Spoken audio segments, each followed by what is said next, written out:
I wonder how many of you have ever read a romantic Victorian novel called Zanoni. It was written by Bulwer Lytton, and it's the story of an alchemist,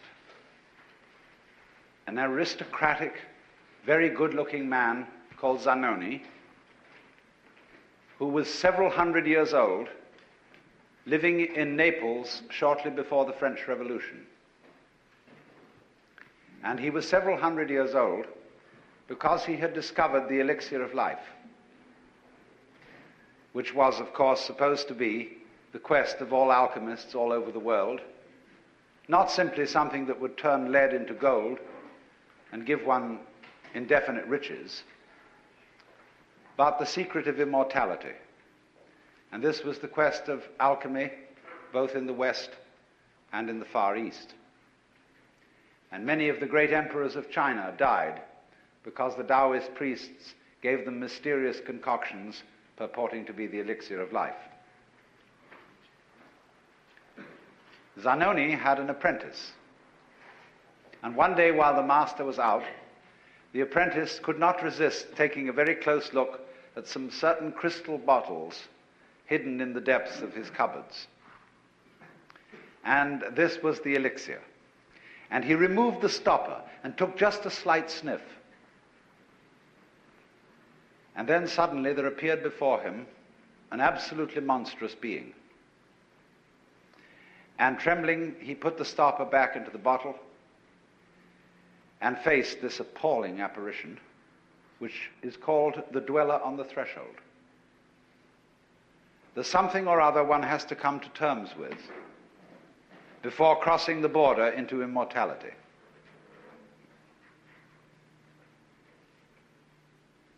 Now, today, we are living in an age which is quite peculiar, because in the world of science, there are no longer any secrets, because the method of science requires that all scientists be in communication with each other. And therefore, that every scientist, as soon as he has discovered something or got a good idea, he rushes into print. And it's important for him to do so, because some other scientist somewhere else in the world might be thinking about something on the same lines and would be stimulated in his work by this man's speculations, even if not by discoveries. And so the whole scientific world tries to remain in communication. And for this reason, it was absolutely impossible to keep atomic energy a secret.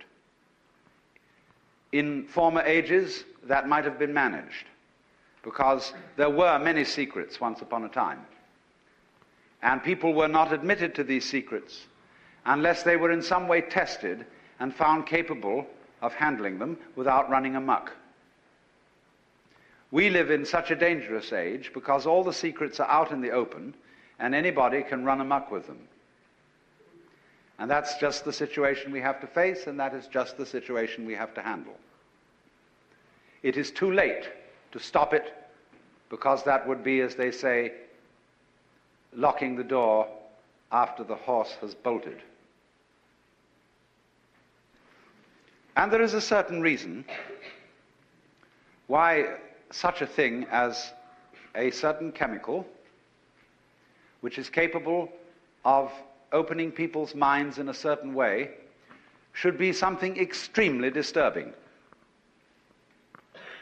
Because this particular chemical, in common with a number of others that have been known for centuries, but have been rather played cool through those centuries,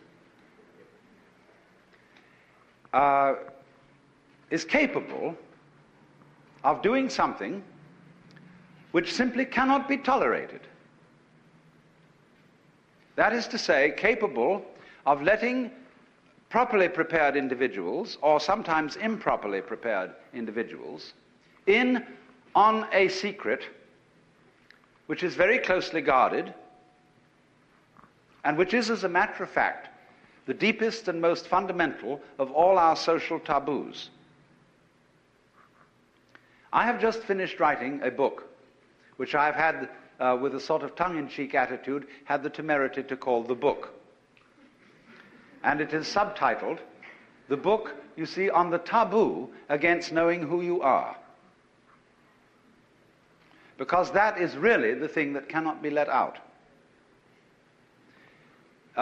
Sex is not really a serious taboo in our culture.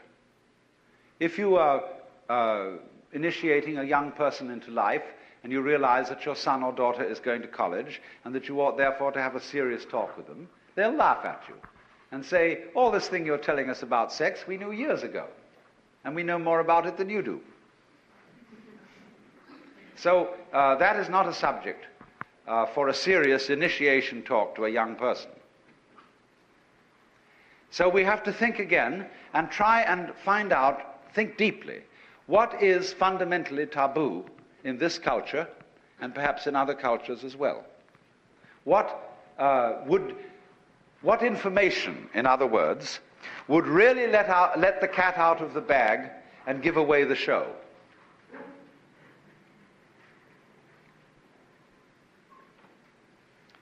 Now, quest around a bit.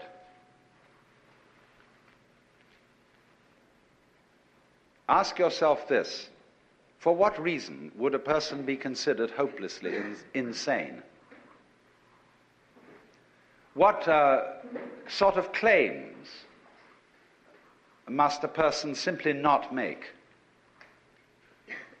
Well, there is one, and that is if anybody claims that he is God. That simply isn't done.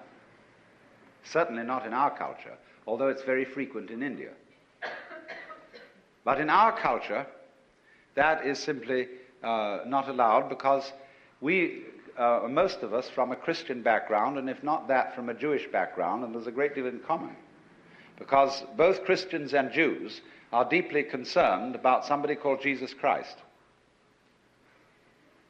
Both Christians and Jews are, in a way, followers of Jesus Christ in different ways.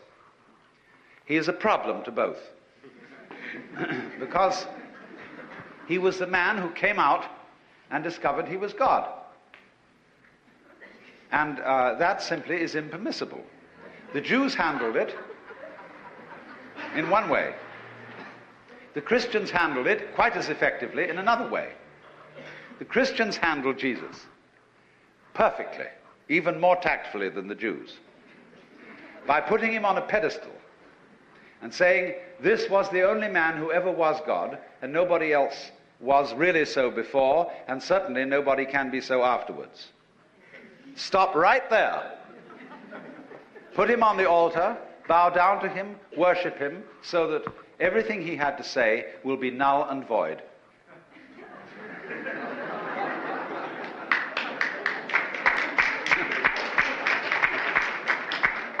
And it worked beautifully. But you see, the trouble about deep secrets is they can't be repressed indefinitely. As a certain president of the United States once remarked, you can fool some of the people some of the time, but you cannot fool all of the people all of the time. And we, human beings, have been systematically fooled by ourselves. It isn't as if there was some deep, dark conspiracy with somebody else to blame, for quite a number of centuries, into the notion that we are strangers in the universe. That the world that lies beyond the border of our skins is not ourselves, and is some quite alien mechanical contraption into which we arrived, and from which we will disappear. And we really have nothing very much to do with it. It's something about which we can take an objective point of view, we can look at it, we can measure it, we can calculate it, but it all turns out in the end to be some sort of stupid mechanism in which we are involved because as bodies we are part of it. But it is common sense for most individuals that they themselves aren't even their bodies. They are alienated spooks which have bodies, like people have cars, and in which they go around and confront the external world, as if it was something in which you were trapped. And children can say to their parents, I didn't ask to be born. Just because of your funny love affairs and all that, I got mixed up in this world, and you are responsible. And we don't even think that we had anything personally to do with the fact that our fathers once had an evil gleam in their eyes. But that evil gleam was you, coming on.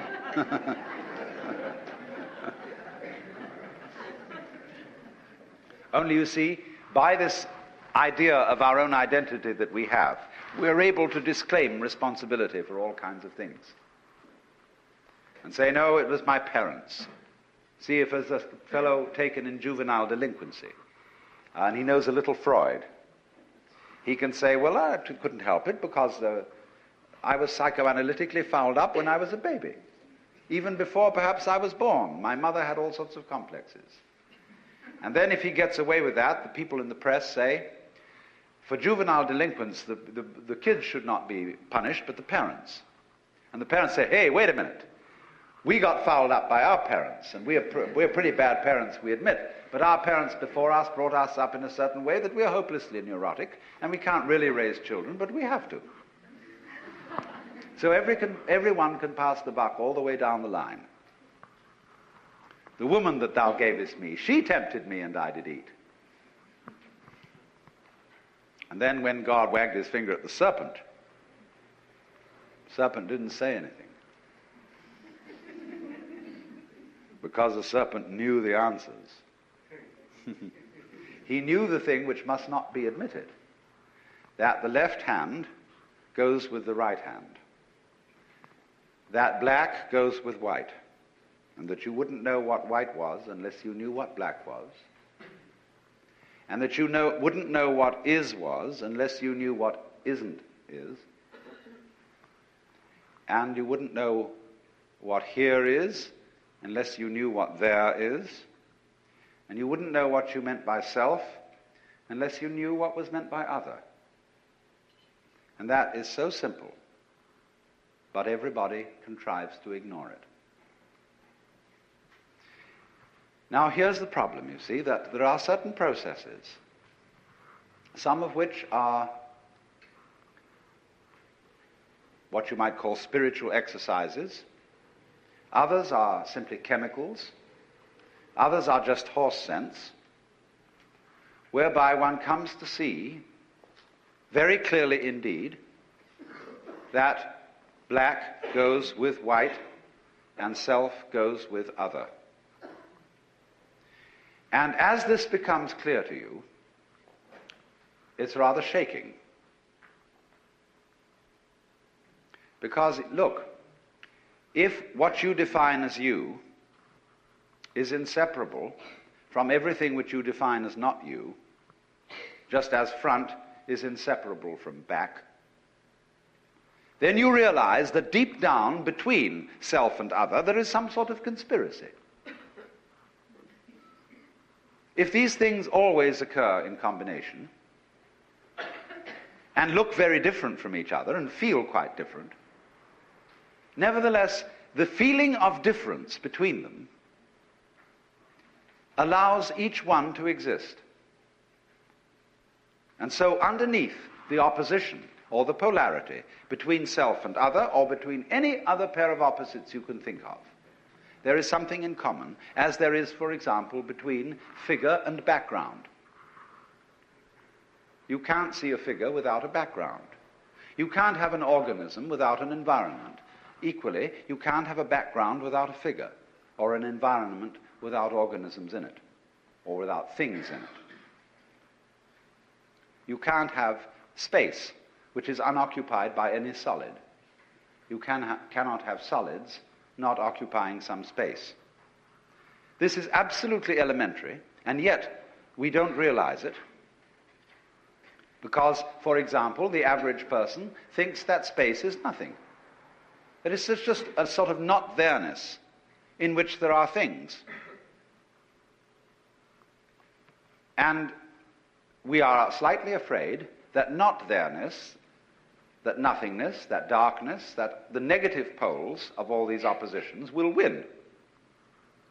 That they will eventually swallow up every kind of being and every kind of there-ness. But when you catch on to the game, you realize that that won't happen. Because what is called not existing is quite incapable of being there without the contrast of something called existing. It's like the crest and the trough of a wave.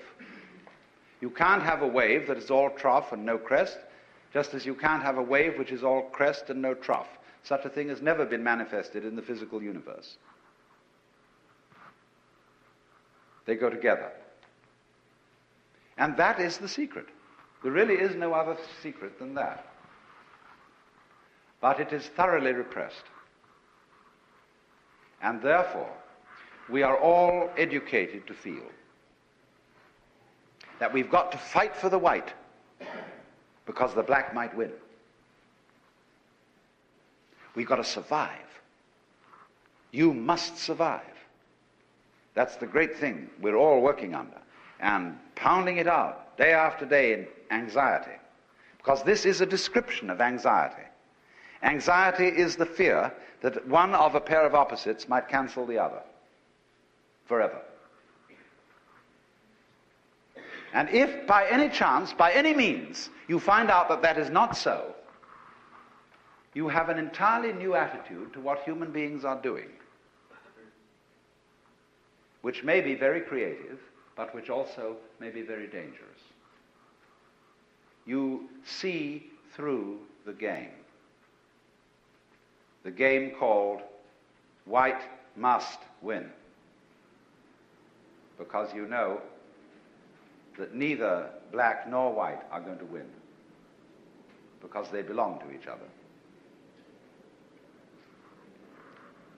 So one of the problems of the various chemicals which can change the human mind in certain ways so that it becomes apparent that inside and outside go together is that they do rather give the show away, and people who take these chemicals and see through the human game cannot be trusted. They may decide to be good sports and go back into the game and play it as if it were for real, or they may not. And if they don't, what's going to happen? If you wanted some sort of appropriate illustration for a Life magazine article on the effects of LSD, you would have one very simple solution. You would publish the most gorgeous color reproductions of Persian miniatures and of Moorish arabesques and of the illuminations of Celtic manuscripts. That would give you the story, so far as changes in human sensation are concerned. But there would be one thing very difficult to put across in pictures, because the people who looked at them, if they didn't get the point of view, wouldn't see it. And that is what I will call the sensation, as well as the intellectual understanding, of polarity. That is to say, that the inside and the outside, the subjective and the objective, the self and the other, go together. In other words, there is a harmony, an unbreakable harmony. When I'm using the word harmony, I don't necessarily mean something sweet. I mean absolute concordant relationship between what goes on inside your skin and what goes on outside your skin. It isn't that what goes on outside is so powerful that it pushes around and controls what goes on inside. Equally so, it isn't that what goes on inside is so strong that it often succeeds in pushing around what goes on outside. It is very simply that the two processes, the two behaviors, are one. What you do is what the universe does. And what the universe does is also what you do. Not you in the sense of your superficial ego, which is a very small, little tiny area of your conscious sensitivity, but you in the sense of your total psychophysical organism, conscious as well as unconscious. This is not something that arrived in the world from somewhere else altogether, that confronts an alien reality. What you are is the universe, in fact, the works, what there is, and always has been, and always will be forever and ever, performing an act called John Doe. And this is such a subversion of common sense, but is in fact, matter of fact, something, if you stop to think about it, that is completely obvious. Only everything conspires to prevent you from seeing that obvious thing. Because when you were babies, practically, all your parents and your teachers and your aunts and uncles and your older brothers and sisters got together and they told you who you were. They defined you as Johnny, who is just Johnny. And don't you come on too strong, Johnny, because, no, you've got elders and betters around here. But you're responsible. You're a free agent. You'd better be. And so, when you are told from childhood that you are expected and commanded to behave in a way that will be acceptable only if you do it voluntarily, you remain permanently mixed up.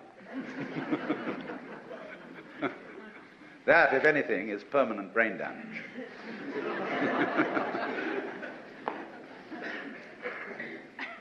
But that's the idea, you see, because that's the game we're playing. You started it. I didn't. See? That's the game we're playing. And we can make all kinds of complexities out of that, and really, in a way, have enormous fun. But once anybody sees through that, well, we're frightened. Once you get this sense of polarity, of your inside being the same process as your outside, and your ego being one and the same process as the whole universe going on, then we're afraid that people may say, well, good equals bad, and we can do anything we like, and we needn't in any way be further subject to the ordinary rules of human conduct, and we can wear what clothes we like or no clothes at all. We can have what sexual life we like. We can do anything. And we are going to generally, because the world is being rather oppressive towards us, challenge the whole thing and run amok. And a lot of people are doing just exactly that. So I want to introduce into this whole problem some ancient wisdom. I have really two things to talk about. How cultures, which always did know in some way, or among whom a large number of people always did know this secret, handled it. And then I want to make some observations about how we're trying to handle it and how it's not going to work. Among the Hindus and among the Buddhists, this view of the real identity of a human being has always been known, at least by a very influential minority. The central doctrine of the Hindu way of life, I call it that rather than a religion, is in Sanskrit tattvamasi. You're it. To put it in a kind of colloquial way. You're it. And it is the which than which there is no whicher, which they call the Brahman, or the Atman with a capital A, meaning the self. You are only just kidding that you're just poor little me. See, the function of a guru, that is to say a spiritual teacher in India, is to give you a funny look in the eye, because you come to him and say, Mr. Guru, I have problems. I suffer, and it's a mess, and I can't control my mind, and I'm miserable and depressed, so on. And he gives you a funny look. And you feel a bit nervous about the way he looks at you, because he's reading your thoughts. And this man is a great magician. He can read everything that's in you. He knows right down into your unconscious, and you know all the dreadful things you've thought, and all the awful desires you have, and you are rather embarrassed that this man looks right through you and sees them all. But that's not what he's looking at. He's giving you a funny look for quite another reason altogether. Because he sees in you the Brahman, the Godhead, just claiming it's poor little me. And he's going to eventually, by all sorts of subtle techniques that are called in Sanskrit upaya, that in politics means chicanery, and in spiritual education means skillful pedagogy. He is going to try and kid you back into realizing who you really are. So that's why he gives you a funny look. And why he seems to see right through you. As if to say, Shiva, old boy, don't kid me. I know who you are. But you're coming on beautifully in this act that you're somebody else altogether. And I congratulate you. You're doing a wonderful job playing this part, which you call the person. My person. You know, a person is a fake. The word means a mask. So if you read books on how to be a real person, you're reading books on how to be a genuine fake. The word persona, as you know, means a mask worn in Greco-Roman drama. So if you come on to the Guru and say, well, he asks you who you are, Sri Ramana Maharshi, when anybody came to him and they said to him, as people do, who was I in my last incarnation? Or will I be reincarnated again? He always replied, who's asking the question? And everybody was irritated because he wouldn't give them answers about what they were in their former lives. He just said, who are you? And he looked at you. Have you looked at photographs of this man? I keep a photograph of him close by because of the humor in his eyes. They're looking at you with a dancing twinkle, saying, come off it.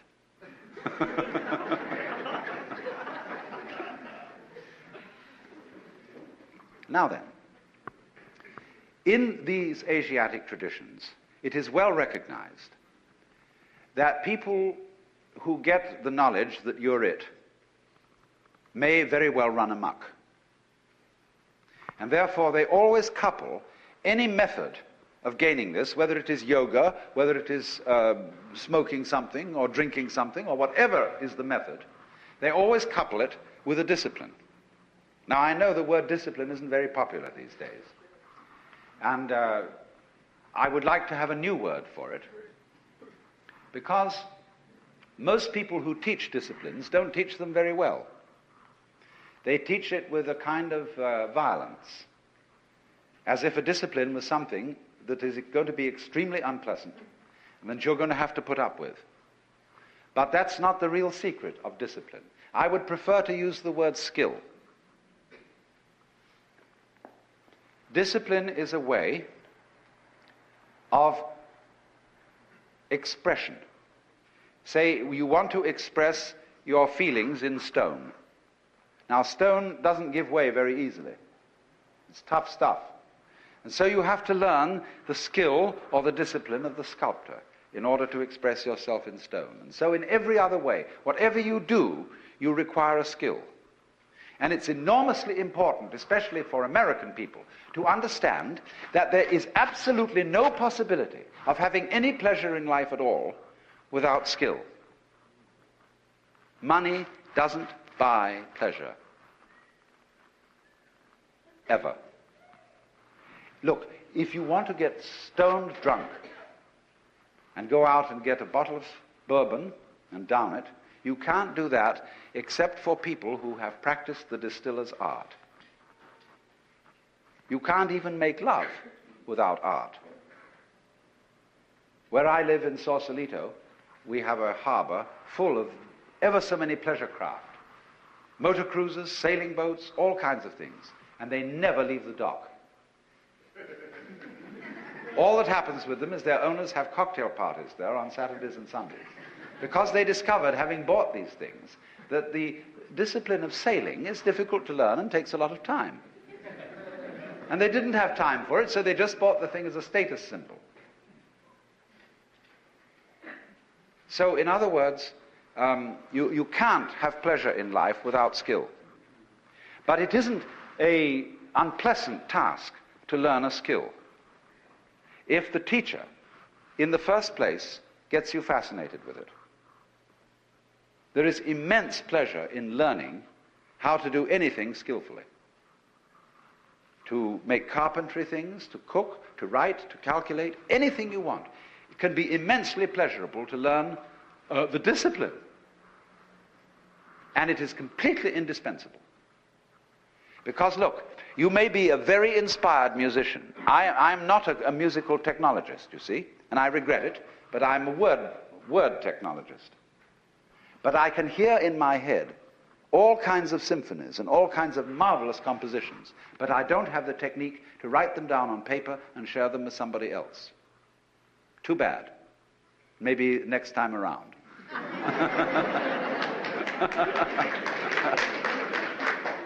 But you see, so far as words are concerned, I can express ideas because I have studied language.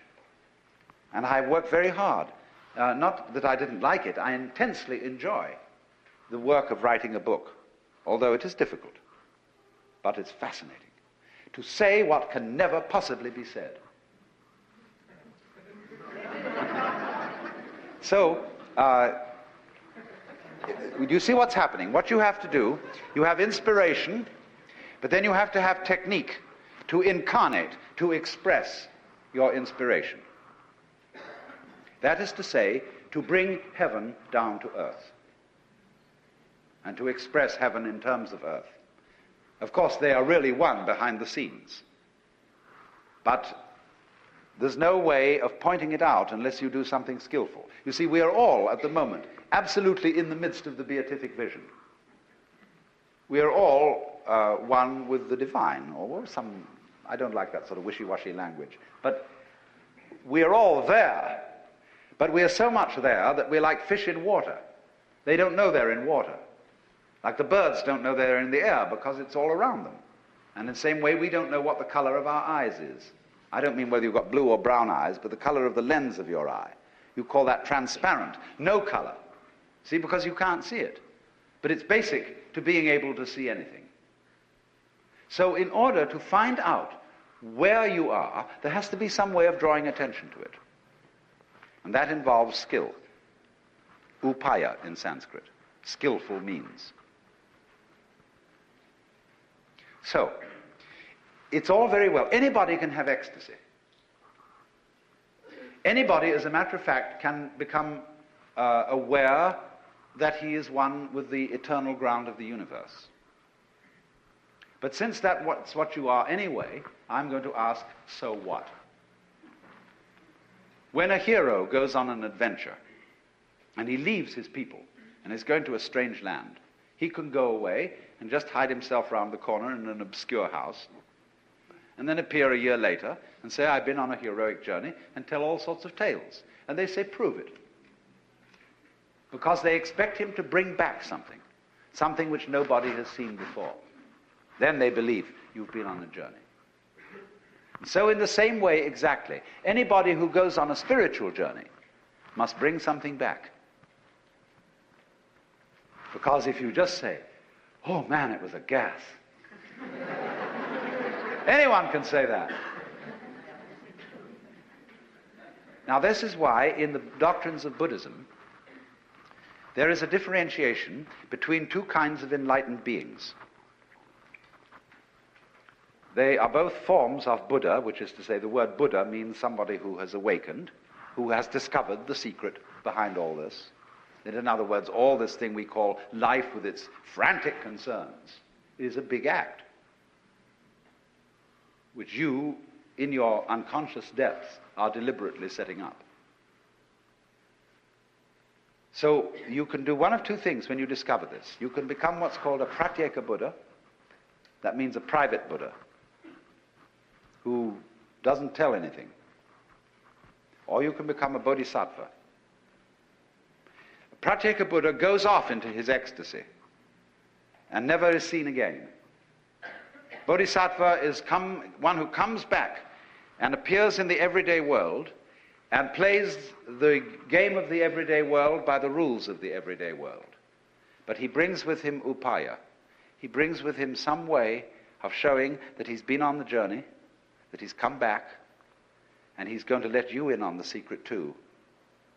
If you'll play it cool and also come back to join in the everyday life of everyday people. Because this is the rule. If the world is dramatic, if the world, as the Hindus say, is a big act put on by the divine self, one of the rules of coming on stage is that you don't come on as yourself. You come on as the part that you're going to play.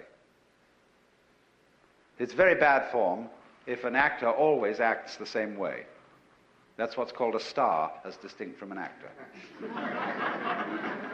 A real actor can become anything. And so, but in private life, well, he's just Mr. Jones.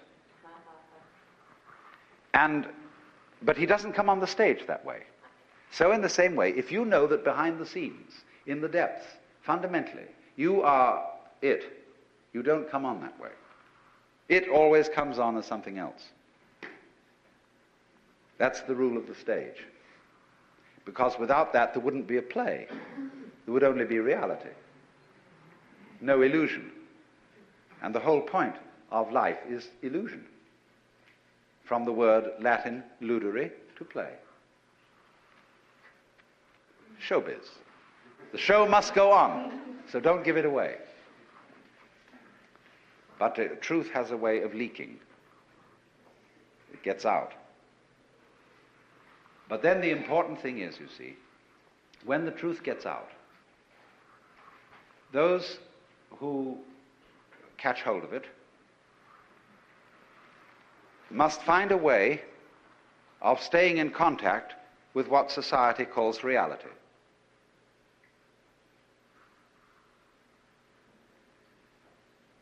That is to say, if you have a radio, you don't only need an antenna, you also need a ground. So what happens in the world of mysticism, of psychedelic visions, and so on, needs to be grounded. So then, there are always two directions in which such a discipline works. One, preparatory. In other words, those who taught disciplines for awakening in the Orient were always careful to screen, first of all to screen those who applied, and then after screening them, to make them sensible, so that they knew how to handle the game of ordinary human existence and play it by the ordinary human rules. In other words, that they had strength of character and were not the sort of people who would be wiped out because they had no strength of character by an overwhelming experience. Then they let them in.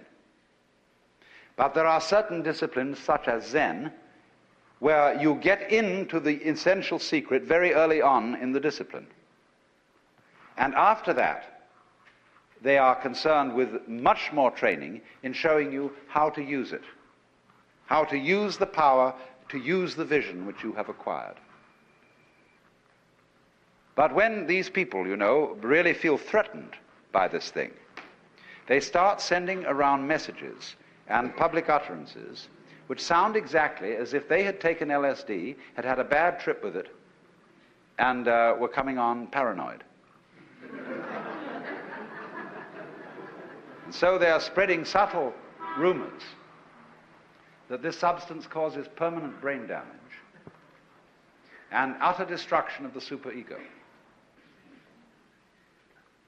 There are people in New York, likewise, who are spreading around the idea that, you see, once this thing has touched you, you are as if you've had a prefrontal lobotomy.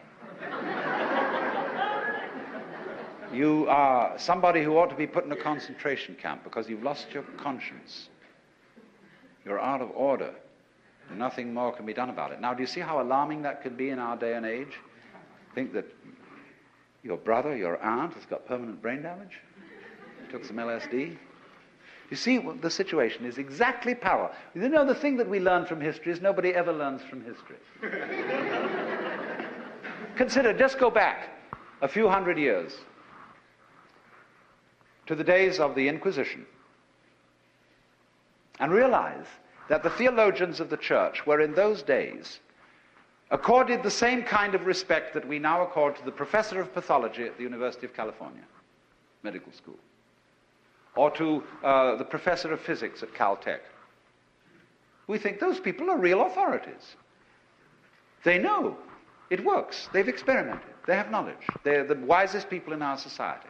Oh, all right, a few hundred years ago, so were the theologians. And they had the same sense of responsibility towards the community that our great scientists and physicians have today. And they knew there was a thing called heresy going around that was not only capable, once you caught heresy, of making you damned to hell forever and ever and ever, to the most unimaginable tortures that would go on without end, but that it was infectious. And one heretic would soon make other heretics. So those entirely humanitarian and merciful church fathers got together and said, what are we going to do to stop this? Well, now they knew there is an eternal life beyond the grave. And so perhaps, just in the same way as if you've got a cancer, and that's something terrible because it might spread and destroy the whole body, cut it out, even burn it out if you have to. And a little pain on the part of the patient and several months on the end of tubes won't be too bad for if you get rid of it. So they said, we've got to torture these people, because they might, in the middle of this extreme experience, recant. And if they won't recant, we'll burn them, because there's just the chance that in the agony of burning at the stake, they will say at the end, oh God, forgive me for my sins, and it'll be all right. Now realize the absolutely merciful intent behind the inquisitors. Perfectly responsible, acting on the best knowledge that they had in their day. Don't you see how that can happen again anytime? So this scare talk is simply without foundation. But nevertheless, there are certain reasons to be cautious, and for those who understand the operation of these chemicals to issue certain clear warnings. And this I want to talk about quite seriously. Now, this class of psychotropic chemicals, which includes LSD, mescaline, and its original form, peyote, psilocybin, cannabis, and so on, which is a very mild psychotropic, these do not, in moderation and proper use, in any way harm the physical organism, nor form such habits that you can't get rid of them without unpleasant withdrawal symptoms. But if you take them in absurdly large doses, you are in for trouble. I knew a Methodist minister who was a very violent teetotalitarian and became extremely sick from drinking too much milk. So after all, if you sit down and you buy a bottle of whiskey, which you can get at any store, anywhere, perfectly legit, and you consume the 1 quart of whiskey in 1 hour, you can expect trouble.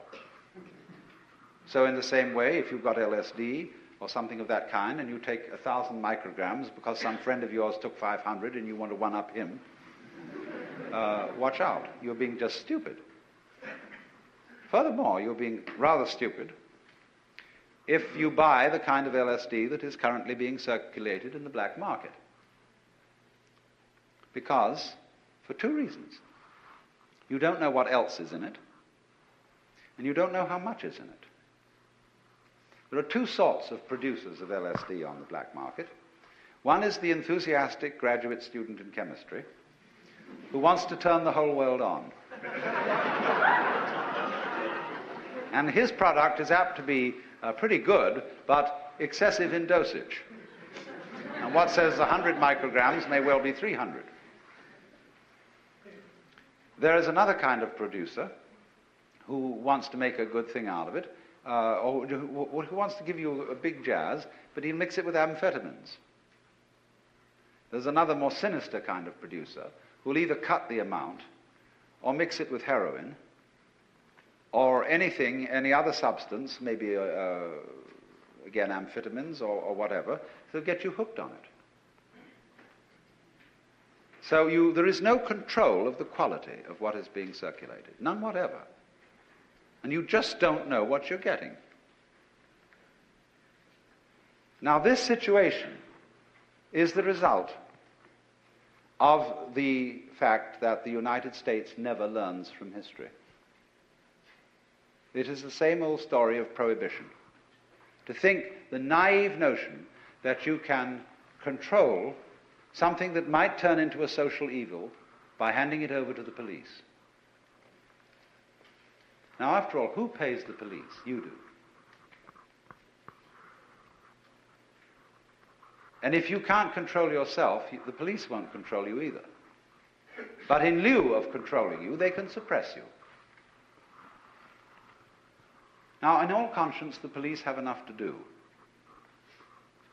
Not only to control the traffic, which gets worse every day by virtue of Parkinson's law, but also all the possibilities of robbery, violence, murder, and so on and so forth, which is a full-time job. But to ask the police to go and look for people who have LSD or marijuana or heroin or opium or whatever, or who are living irregular sex lives, or who have a gambling joint or a whorehouse, this is to ask the police to act as officers of the state in service of the church, uniformed ministers. And that's not their job. And when the police are asked to do that, they are put by lawmakers into a position which brings them into public disrespect, as it did in the days of Prohibition. It is not fair to the police. The only way to handle a thing of this kind is to bring it all out into the open. Nothing can be controlled when it's driven underground. It ought to be controlled. Just in the same way as we have learned how to control automobiles, we license people to drive them. So in the same way, we don't sell liquor to minors. We expect them to have some kind of education and grown-up responsibility before they go boozing around.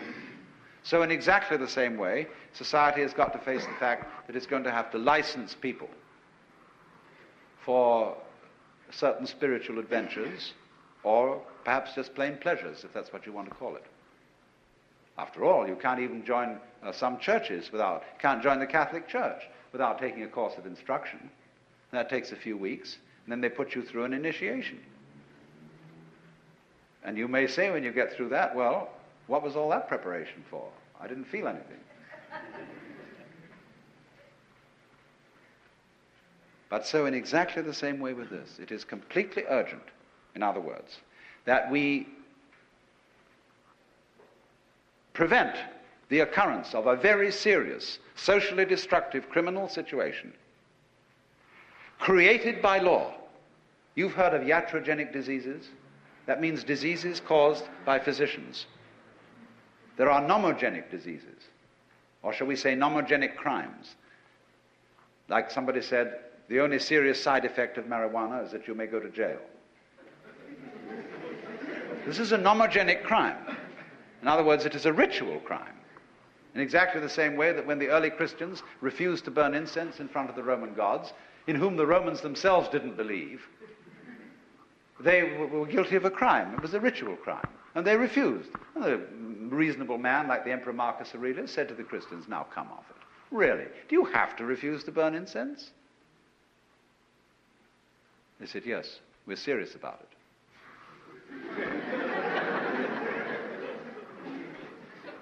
So these are ritual crimes. And so in the same way, various ritual crimes exist, and our police, poor devils, are supposed to enforce it. And if they don't, they're going to get it from the politicians. So I would say, in general, to sum up, substances like LSD, which give away a secret about the nature of the social game, the human game, and what underlies it, are potentially dangerous, of course, like any good thing is. Electricity is dangerous, fire is dangerous, cars are dangerous, planes are dangerous, but not so dangerous as driving on the freeway. The only way to handle danger is to face it. If you start getting frightened of it, then you make it worse, because you project onto it all kinds of bogies and threats which don't exist in it at all. The rule about all terrors, going back to where I started from, the dweller on the threshold, the rule for all terrors is head straight into them. When you are sailing in a storm, you don't let a wave hit your boat on the side. You go bow into the wave and ride it. So in the same way, old folklore says, this is an old wives' tale with a lot of truth in it, whenever you meet a ghost, don't run away. Because the ghost will capture the substance of your fear and materialize itself out of your own substance, and will kill you eventually, because it will take over all your own vitality. So then, whenever confronted with a ghost, walk straight into it, and it will disappear. And so in the same way, when people stir up the depths of the unconscious and are confronted with their own monsters, or with the terrors of discovering that they're in a relativistic world where black implies white and white implies black, so who's in charge? You know, grandfather's dead, father's dead too, just leaves me. Ooh, who's the authority? See? When you get that sense of terror, go right at it. Don't run away. Explore. Feel fear as completely as you can feel it. Head straight into it. And just it so happens that these things give you the property and the opportunity, let me put it that way, the opportunity to go into some of your very, very most closely kept skeletons.